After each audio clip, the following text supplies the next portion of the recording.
The new terminal is opening soon at the SLO Airport. Plus, you might have seen a protest in front of your local grocery store. Find out why.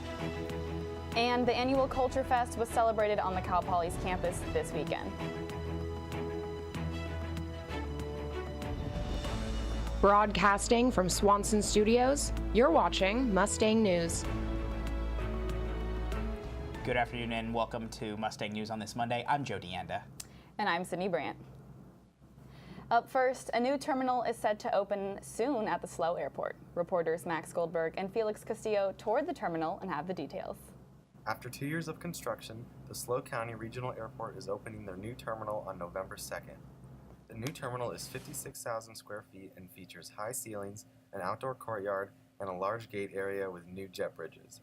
Kevin Booman, airport director, says the open feeling of the terminal reflects the surrounding landscape of San Luis Obispo.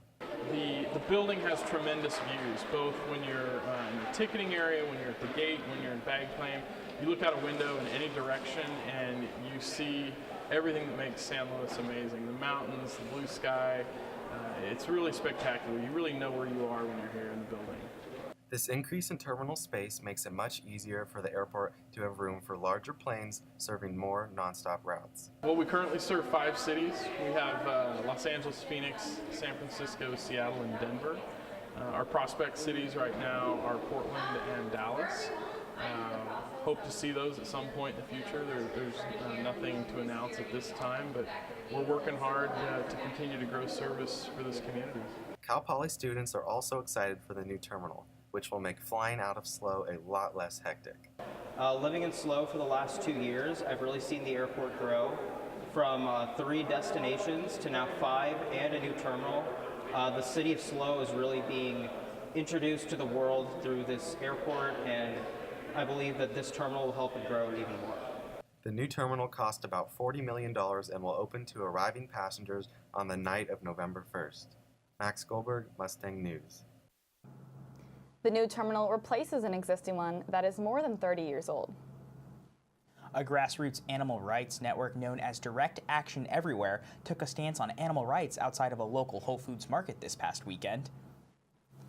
Direct Action Everywhere is a network composed of ordinary people in support of animal rights. They participate in outdoor protests, indoor disruptions, and even open rescues, where members openly rescue animals from places of violence. Currently, there's an open investigation on a Whole Foods supplier, Mary's Chickens, who claim that their chickens are free range. This past weekend, a local organizer voiced her opinion about these animals' rights outside of Whole Foods. Animals deserve to live, and we hope that someday we can create a world where there will be no more violence towards animals, and whether you're a dog or a cat or a human or a chicken or a pig, you'll be treated with compassion and respect and have the right to your own life. For more information on these protests, check out directactioneverywhere.com. The entire San Luis Obispo community was able to enjoy a day of fun, food, and performances at the 20th annual Cal Poly CultureFest. CultureFest is an event that celebrates Cal Poly's culture and diversity. Student cultural clubs and organizations set up booths at the University Union Plaza on Saturday. CultureFest became a tradition in 1997 and was started to bring different cultural communities together. This year, one of the event's original founders checked in. With Cal Poly, there's all these people that come from different cities and backgrounds, and we think it's a really good opportunity to bring not only the campus together, but also San Luis Obispo County. Those who attended the free event also enjoyed club performances and could participate in games. Last week, the Ability exhibit promoted the inclusion of people with disabilities. The Ability exhibit is a traveling art exhibit created by St. Louis University's School of Education using sounds, dialogue, and interactive art. It raises awareness for students and faculty to become allies and educators. Cal Poly Club Sports hosted their walkathon fundraiser Road to Recovery in the University Union Plaza last Friday. This event's called Road to Recovery, and it's a walkathon to raise money for the victims of the multiple hurricanes.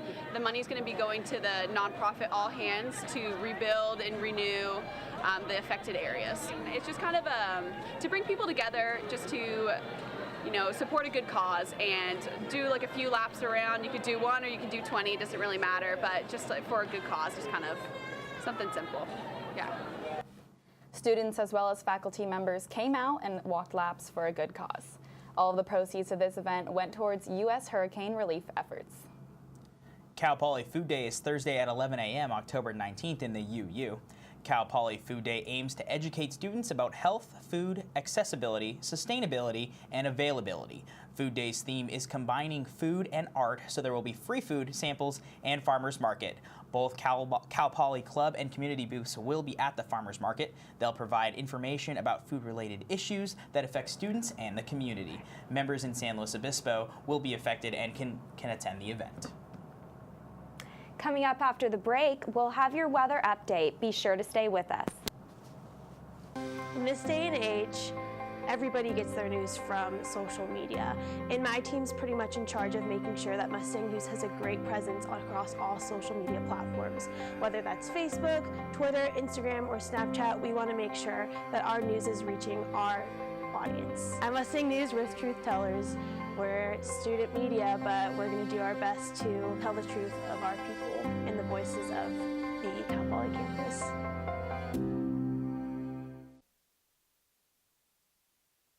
Hello, welcome to another fresh edition of Poly Playbook. We're serving up all the hot action, cool plays, and everything in between for Cal Poly athletics. I'm Connor McCarthy. I'm Nate Edelman. I'm Brian Strong. Poly Playbook starts now. Who do you think will win the Super Bowl this year?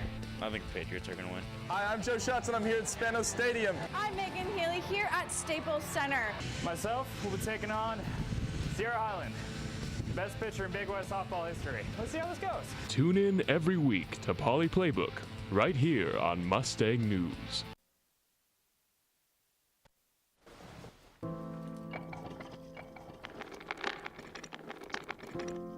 Maybe he's really focused. Hey, Michael. Michael. Maybe he likes spinning the wheels. Maybe he just loves trucks. Maybe he's just being a boy.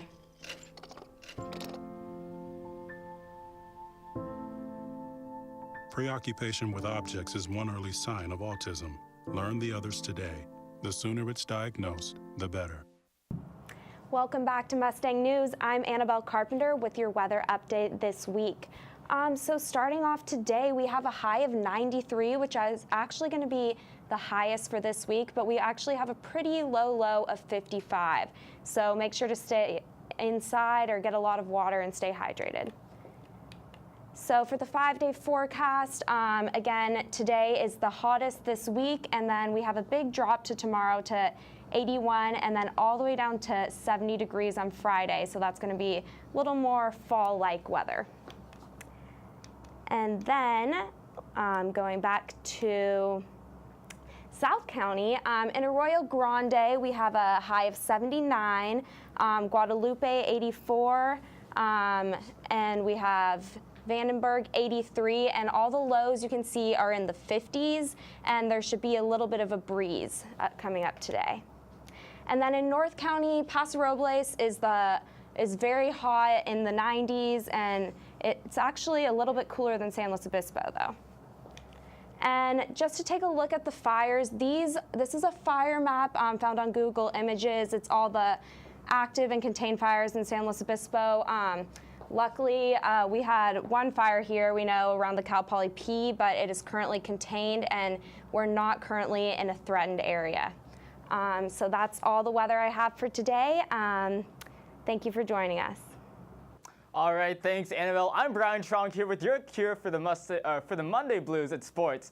The Mustangs men's soccer team tied with the Gauchos in a scoreless game on Saturday, October 14th at UCSB's Harder Stadium.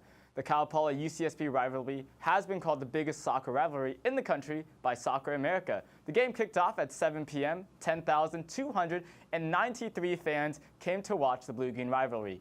It was the 21st largest attended men's soccer game in NCAA history. This is the 4th straight season that the teams have been deadlocked. Overall, Cal Poly outshot UCSB 12-11. Cal Poly forward number 23 Sean Good ended the game with the most shots on goal. Cal Poly will be playing UCSB at home on October 28th at Spanos Stadium. And men's basketball previewed the upcoming season with a green versus gold intra-squad game. The gold team quickly took the lead, never letting it go for an 80-67 win. Junior forward Josh Martin made sure to make his return well known as he led the gold team with 24 points and 13 rebounds. Martin was recently voted team captain, joining junior guard Donovan Fields and senior guard Victor Joseph as the Mustangs' leadership. Fields had a game-high 30 points for the green team. It just feels good to get back into that game-like intensity and that flow, because we've been practicing against each other for so long, and just looking forward to the season right now.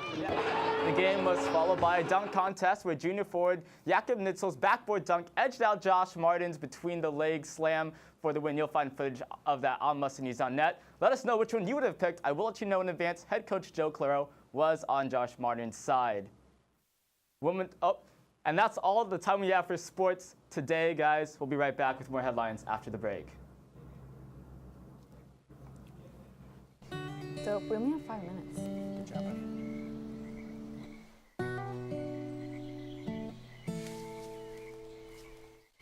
When you're out there, there's no telling what you'll find. I see it, I see it!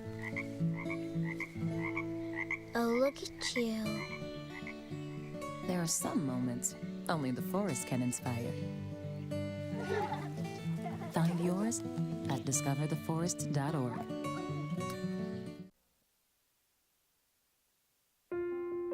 I love taking care of my mom. It wasn't easy at first. She learned how to better communicate her needs. And you learned how to not ignore yours. I discovered how to make healthier meals. And I discovered how much I enjoyed them. Becoming a caregiver is a learning experience for everyone. Find articles, tips, and tools from experts and others who have been in your place. The Caregiving Resource Center at aarp.org/caregiving. Tuesday, October 10th, Panhellenic Council passed a resolution regarding disaffiliated organizations. Since 2009, Panhellenic has had a rule that sororities cannot attend events hosted by unaffiliated organizations. With the majority vote in favor of the resolution, the standing rule will now be enforced. On October 10th, there was an open forum where Cal Poly students were able to speak out. Cal Poly junior Kaylee Phelps gave her opinion on the resolution. Like, I've had girls come up to me and ask, do you go to Pike? They rape people. So what I was trying to do is address like some of that stuff rather than address the resolution, because that's more of like illegal stuff, and I wanted to speak for my friends and kind of speak from the heart. Great. So I'll preface by... The goal of this resolution is not to punish individual members of Greek life, but rather the sorority house as a whole if they plan events with disaffiliated fraternities. Individual sorority members will not be penalized by Panhellenic. It will be up to the discretion of the Panhellenic Council to decide what to do. Today begins the annual Buck the Stigma Mental Health Awareness Week. According to ASI, the event is the biggest stigma-reducing campaign on the Cal Poly campus. Each day will have a variety of events, including speakers and an awareness gallery. The events include a Meditate and Educate event on Dexter Lawn and the UU from 10 to noon on Tuesday, What You Don't See at the UU from 10 to noon on Wednesday, a Survive and Thrive event at the UU and Dexter Lawn from 11 to noon on Thursday the 19th, and ending the week's event will be the 20th annual Mark S. Ruling Volleyball Tournament between staff and then students on Friday at the Rec Center. The event is named after an alumnus who lost his life to bipolar disorder. Well, students were able to take a study break in the form of line dancing. Our own Brian Trong has the story. Hi, we're here at Chumash Auditorium at the Country Line Dancing Harvest Hoedown. Right behind me, people are learning how to go boot scooting. For $5 each, students were treated to a night of line dancing lessons and freestyle fun at the club's first event of the year. Club members slid on their boots to teach line dances, partner pattern dances, and freestyle partner dances. I just like learning new dances and meeting people through dancing, and it's really enjoyable, and it's a good free time activity. It's a nice break from studying, and it's just a fun time all around. The Country Line Dancing Club hosts lessons. Be sure to check out the rest of Brian's package on MustangNews.net. That's all the time we have for today. I'm Sydney Brandt. And I'm Joe Deanna. Have a great afternoon.